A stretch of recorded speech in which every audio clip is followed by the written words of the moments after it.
C'est quoi ce bordel?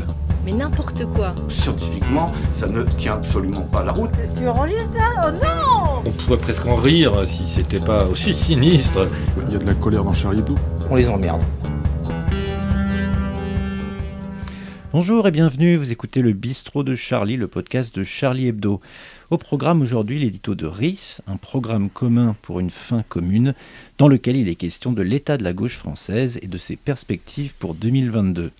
Puis nous discuterons des états généraux de la laïcité qui ont débuté ce mardi et qui vont se poursuivre en principe pendant 3 mois. C'est d'ailleurs la une de cette semaine, signée Félix. Enfin, on dira 2 mots très rapidement du spationaute français Thomas Pesquet qui vient de décoller pour la Station spatiale internationale. Avec moi pour aborder ces 3 sujets aujourd'hui, Rhys. Salut Rhys. Salut. Et Gérard Biard. Salut Gérard. Salut.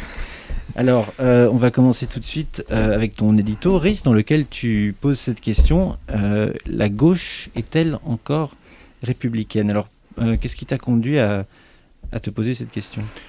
On voit de manière récurrente que chaque fois que sont posées des questions sur des thèmes traditionnels comme la laïcité, des choses comme ça, ça flotte un peu à gauche. En tous les cas, c'est une bonne partie de la gauche. Donc, ce qui est d'autant plus étonnant que, pour moi, traditionnellement, la gauche, historiquement, a été un des piliers de la République. Même si la République n'a pas toujours fait des choses brillantes, c'est quand même comment dire, un travail considérable que la gauche a fait depuis plus d'un siècle et demi. Et là, on voit une gauche qui défend la République de manière distante, d'ailleurs qui la défend si peu qu'elle veut une 6e République. Ouais. On ne sait pas très bien ce que ça sera, de beaucoup mieux. Et du coup, on se dit que pour l'hypothèse d'un front républicain face au Front National, on se dit qu'il n'y aura pas grand-chose de très républicain en face du Front National si on est à nouveau, c'est vrai, une 3e fois encore dans cette posture-là. Donc oui, c'est une question qu'on peut se poser. Qu'est-ce qui reste encore de l'esprit républicain à gauche, ou dans une partie de la gauche en tous les cas? D'accord. Il y a encore une gauche républicaine, il ne faut pas non plus être pessimiste. Mais on peut se poser des questions, voilà. C'est une question que je pose.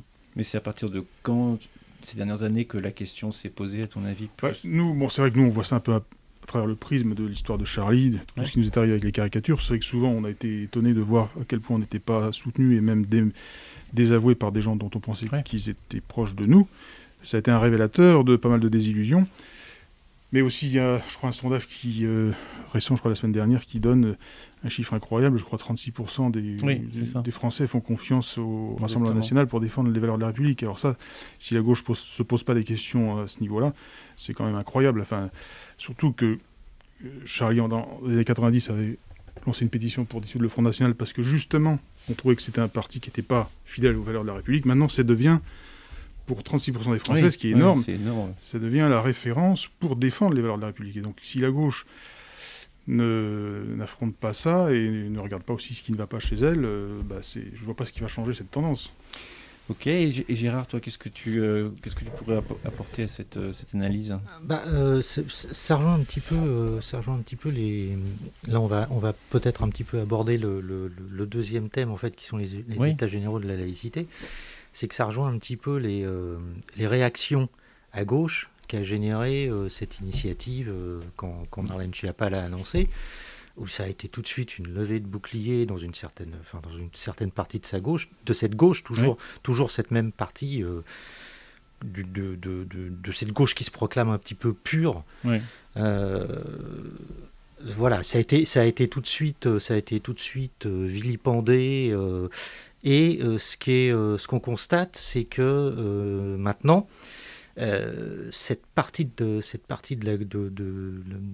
cette gauche qu'on peut clairement qualifier d'anti-républicaine ne prend même plus de gants avec la laïcité, c'est-à-dire elle se fatigue même plus à lui coller des adjectifs à la con.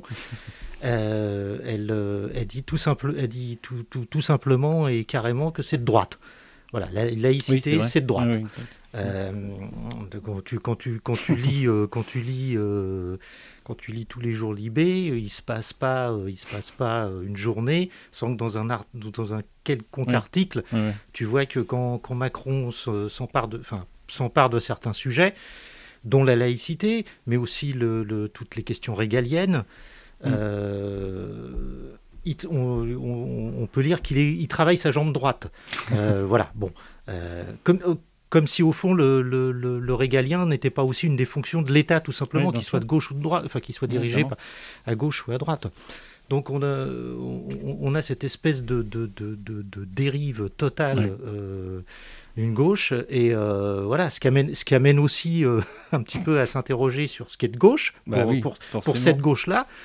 Et ben tu t'aperçois que en fait finalement ce qui les motive au fond le plus, tu vois, là où on sent que ça vibre, c'est la légalisation du cannabis, c'est les combats des personnes trans. Alors bon, moi je veux bien, j'ai rien contre, ça peut faire partie des combats de gauche évidemment, mais ça fait pas un projet de société.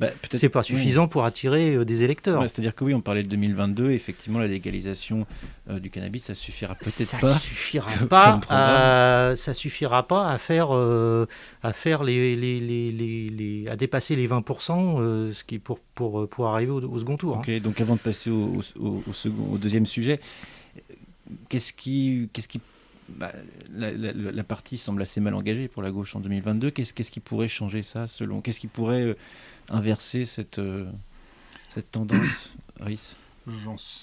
D'un point de vue stratégique, j'en sais trop rien. Après, il y a aussi un problème de personnel politique. Il faut aussi trouver une figure qui rassemble toutes ces tendances extrêmement hétérogènes de la gauche. Je vois pas laquelle, ça va être dur, quoi. Donc, indépendamment déjà des problèmes idéologiques, après, il y a les problèmes aussi, je dirais, de leadership. Bon, c'est un peu ras des pâquerettes, mais c'est vrai que c'est comme ça que fonctionne la politique aussi.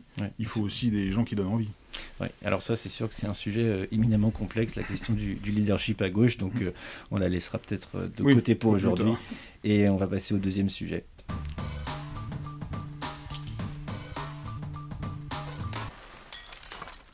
Alors, comme je disais en introduction, les États généraux de la laïcité ont débuté cette semaine, lancés par la ministre Marlène Schiappa, qui a dit que le principe de la laïcité devait être réaffirmé.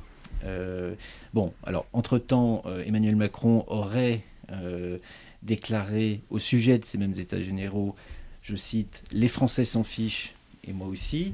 On n'a pas besoin de colloques, de forums ou de je ne sais quoi, etc. etc. » Bon, qu'est-ce que ça vous inspire, ça? Qu'est-ce qu'on peut attendre finalement, si on posait une question un peu large, qu'est-ce qu'on peut attendre de ces États généraux, ou qu'est-ce qu'il faudrait attendre de ces États généraux qui, a priori, de notre point de vue, semblaient plutôt une bonne idée, non?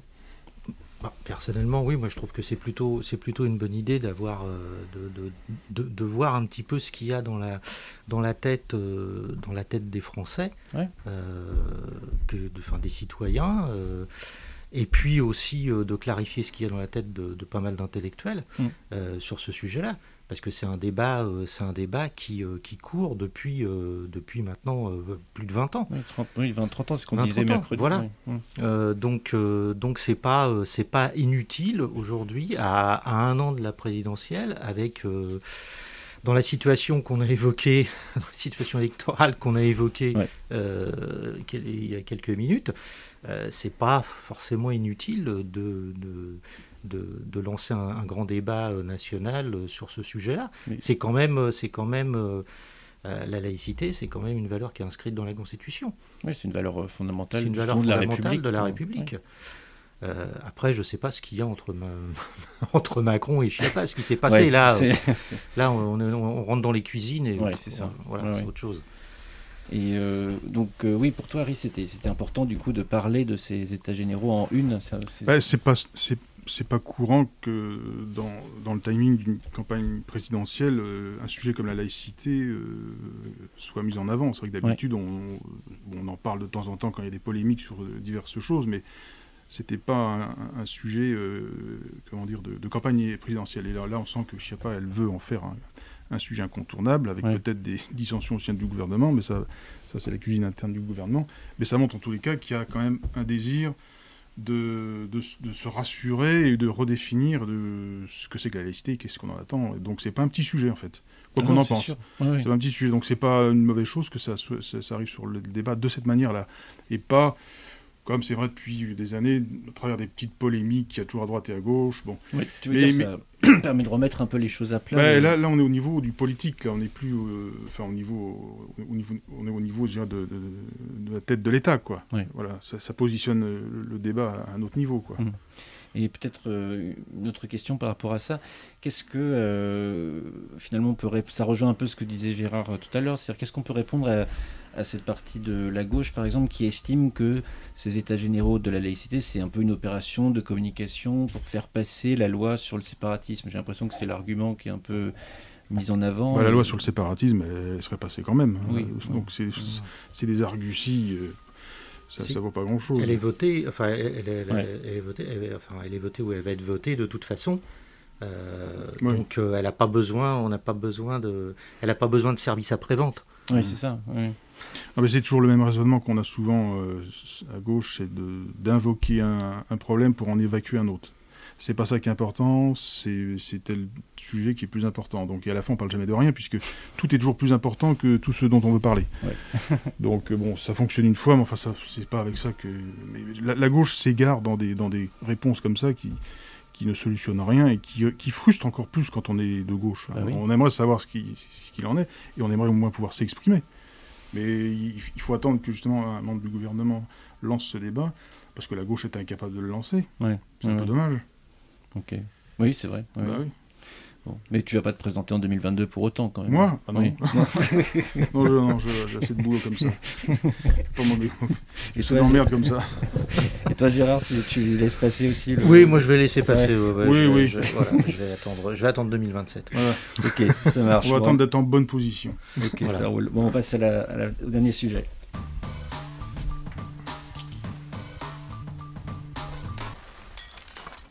Alors pour terminer, un sujet qui n'a absolument rien à voir avec ce dont on vient de parler, c'est le départ de Thomas Pesquet pour la Station Spatiale Internationale, puisque exceptionnellement on enregistre ce podcast vendredi. Et donc cette info, ce décollage n'aura échappé à personne, puisque ça fait au moins 10 jours qu'on n'arrête pas d'en parler dans les médias. Donc du coup, moi, ce que je voulais vous demander, est-ce qu'il faut encore rêver de l'espace pour reprendre un peu une... Rêver pour y faire quoi ? Parce que là maintenant, tout le monde va envoyer des quantités de satellites, je ne sais pas pourquoi, des trains de satellites. Exact. Il y a Elon Musk et puis d'autres qui vont... c'est-à-dire que maintenant, l'espace, ça va devenir un peu comme le périphérique.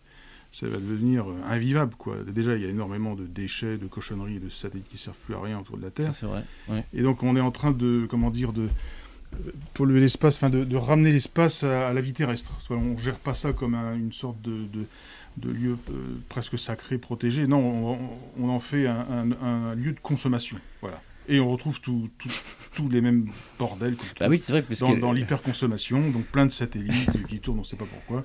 Et puis il y a aussi quelque chose qu'on ne voit pas bien, on ne voit pas suffisamment bien. On dit l'espace, ça fait rêver, mais en ce moment, les armées américaines, françaises, on développe des armées spatiales, pour justement combattre éventuellement des satellites qui pourraient être des satellites militaires, déguisés en satellites commerciaux. Donc là, il y a aussi un autre champ de bataille qui est en train de se mettre en place. Ouais, ça, c'est pas très rassurant. Non.